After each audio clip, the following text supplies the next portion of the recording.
The goodbye. Layla stood by the front door, trying to keep her voice steady. Her husband zipped his large suitcase, double-checking his passport. Firas clung to his father's leg, eyes wide and glossy. "Don't go," he whispered. Layla crouched down, hugging them both tightly. "Baba will be back soon," she said, although 2 months felt like forever. As the taxi pulled away, Firas ran after it, sobbing. Layla caught him, held him, and quietly began her hardest chapter. The first night alone, the house felt empty. Dinner was quiet, with only the sound of the ticking wall clock. Firas barely touched his food. That night, Layla laid beside him, watching his little face twist with sadness. "I want Baba," he murmured half asleep. She held his hand and replied gently, "Me too, Habibi." When he finally drifted off, she stared at the ceiling, holding back tears. The silence of the night screamed louder than words. Morning silence.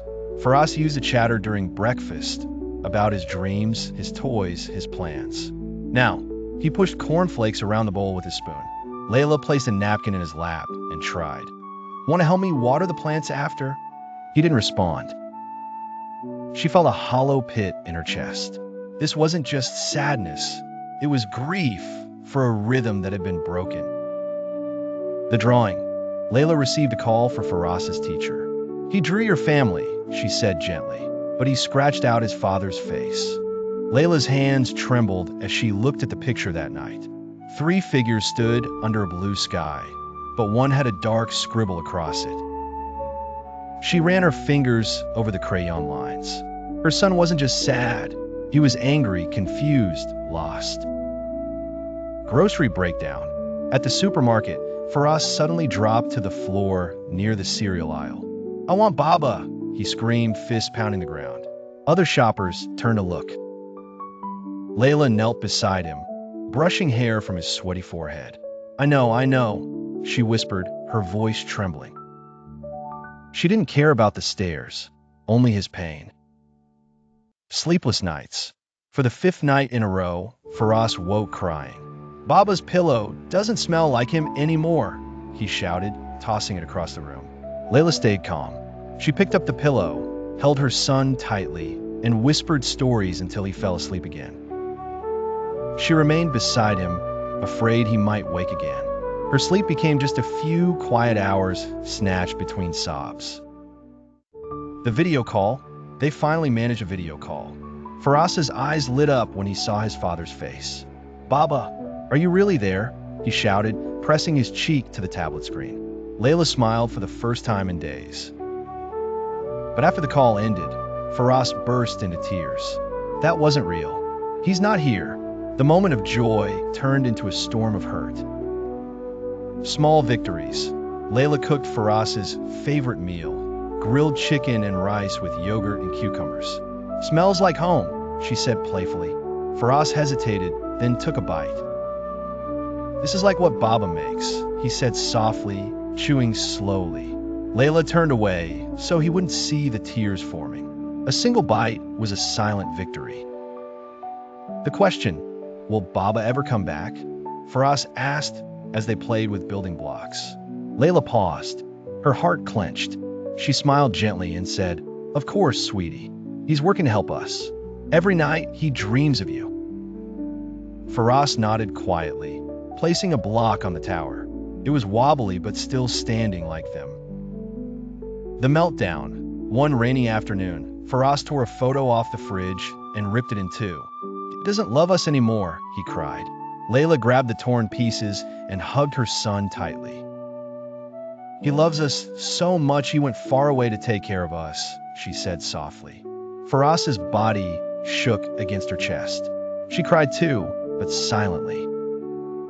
Strength in tears. When the house was finally quiet, Layla sat in the bathroom and let herself fall apart. Her hands trembled, her breathing hitched. She cried not out of weakness, but out of strength drained by endless patience. She washed her face, looked in the mirror, and said, "Tomorrow, I try again." Story time. That night, She created a new bedtime story about a lion cub who missed his father but learned to roar a little louder each day. Faras's eyes widened. Is the cub brave like me? She smiled, even braver. From then on, he asked for a lion story every night. It became their ritual, their quiet healing.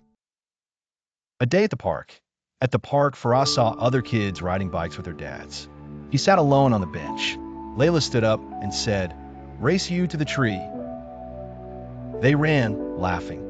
She chased him around like she was 10 years younger. When he smiled, she caught a glimpse of the light returning to his face.